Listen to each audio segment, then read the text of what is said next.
नमस्कार बच्चों, जो बच्चे बोर्ड परीक्षा देने वाले हैं, कक्षा 10 में आ गए हैं, उनको आज मैं पढ़ाऊंगा पहले चैप्टर के परिभाषाएं। तो चलिए देखते हैं। प्राकृतिक संख्याएं किसे कहते हैं? इंग्लिश में कहते हैं नेचुरल नंबर्स। गिनती वाली संख्याएं प्राकृत संख्याएं कहलाती हैं। एग्जाम्पल 1 2 3 4 5 और आगे भी इस प्रकार की संख्याएं होंगी। नंबर 2 देखिए, पूर्ण संख्याएं। पूर्ण संख्या को कहते हैं इंग्लिश में होल नंबर्स। प्राकृतिक संख्याओं के समूह में यदि शून्य और मिला दें, जैसे प्राकृतिक संख्या का समूह ये था, इसमें एक जीरो और यहाँ मिला दें तो क्या होगा, हमें पूर्ण संख्या का समूह प्राप्त होगा। जैसे कि 0 1 2 3 4 5 डॉट डॉट डॉट। आगे चलिए देखते हैं। थर्ड नंबर, यहाँ लिखा है पूर्णांक। पूर्णांक को कहते हैं इंग्लिश में इंटीजर्स। पूर्ण संख्याओं के समूह में, जो ये पूर्ण संख्याओं पर पढ़ी थी, उनके समूह में यदि प्राकृत संख्याओं के ऋणात्मक, इनके ऋणात्मक मिला दिए जाएं तो क्या होगा, हमें पूर्णांक का समूह प्राप्त होता है। जैसे कि देखिए यहाँ तक था, इसके पीछे माइनस का लग जाएगा, -1 2 3।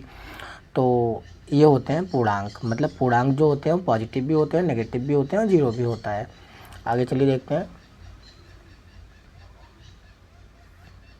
धनात्मक पूर्णांक। आपको पता है धनात्मक पूर्णांक को इंग्लिश में कहते हैं पॉजिटिव इंटीजर। शून्य से बड़े पूर्णांक, जैसे देखिए शून्य से बड़े पूर्णांक किधर के होंगे, तो 1 2 3 4 5 और आगे के नंबर।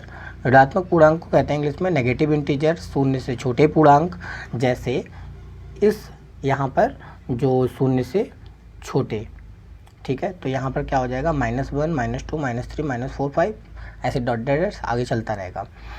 नोट, जो जीरो होता है वो न तो धनात्मक होता है न ही ऋणात्मक होता है। तो ये मोस्ट इम्पॉर्टेंट पॉइंट है एक जीरो वाला। आगे चलिए देखते हैं। परिमेय संख्या, इसको कहते हैं इंग्लिश में रेशनल नंबर्स। जो संख्या P/Q के रूप में लिखी जा सके, जहाँ P और Q पूर्णांक हो तथा Q शून्य के बराबर नहीं हो, परिमेय संख्या कहलाता है। आपको पता हो जो अपॉन में लिखा जा सके, जैसे P/Q, Q जीरो नहीं होना चाहिए, मतलब अपॉन में जीरो नहीं होना चाहिए।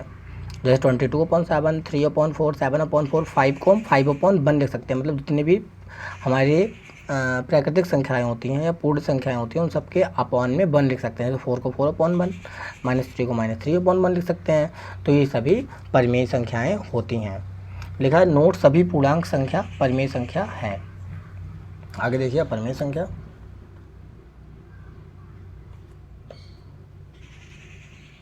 अब परिमेय संख्या किसे कहते हैं? इसको कहते हैं इंग्लिश में रेशनल नंबर्स। जो संख्याएं P/Q के रूप में न लिखी जा सकें, ठीक है, जस्ट अपोजिट है परिमेय का।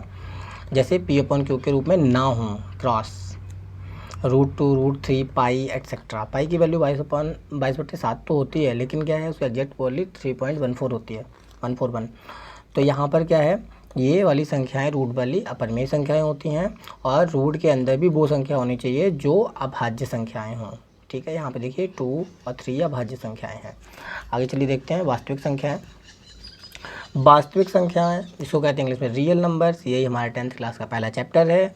परिमेय तथा अपरिमेय संख्याओं का समूह वास्तविक संख्या कहलाता है। जो अभी ऊपर हमने पढ़ा, परिमेय और परिमेय, उन दोनों को मिला दिया जाए तो कहलाता है वास्तविक संख्याएं। जैसे 22/7, 3/4, रूट वाली संख्याएं भी हैं, बटे वाली भी हैं, तो ये वास्तविक संख्याएं हैं। अब मैं आपको कल पहले चैप्टर के मोस्ट इंपॉर्टेंट क्वेश्चन कराऊंगा, जो कि बोर्ड परीक्षा में लगातार पूछे जाते हैं और जो बोर्ड परीक्षा के हिसाब से बहुत ही इम्पॉर्टेंट होंगे, बोर्ड परीक्षा में आपको मिल भी जाएंगे। तो उससे पहले आप ये परिभाषाएं याद करें। कल आपकी होगी सेकंड क्लास, जिसमें पहले चैप्टर के मोस्ट इम्पॉर्टेंट क्वेश्चंस होंगे। Thank you so much.